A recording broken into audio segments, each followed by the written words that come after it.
সবচেয়ে কষ্টের জায়গা। মায়াবী মানুষদের একটাই সমস্যা, তারা অন্যকে নিজের মতো ভাবতে চায়। সবাই একরকম হৃদয়ের হয় না, সবাই নীরবতার ভাষা বোঝে না। যতক্ষণ না কোনো মানুষ দূরে চলে যায়, ততক্ষণ তার মূল্য বোঝা যায় না।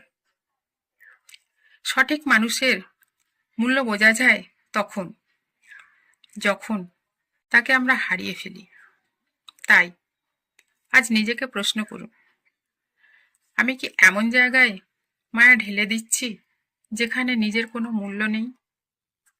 যদি উত্তর হ্যাঁ হয়, তাহলে এখনই থামুন, কারণ আপনি সস্তা নন যে যাকে তাকে নিজের অনুভূতি বিলিয়ে দেবেন।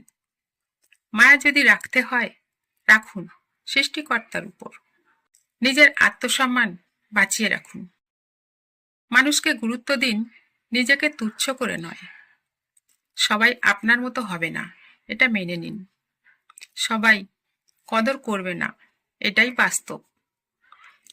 কাউকে সত্যি মূল্য দিতে চাইলে মনের মধ্যে তাকে হারানোর ভয় অবশ্যই থাকবে।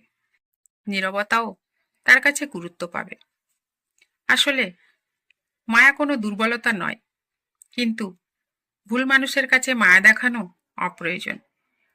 মায়া সেখানে দেখান যেখানে আত্মসম্মান বজায় থাকে।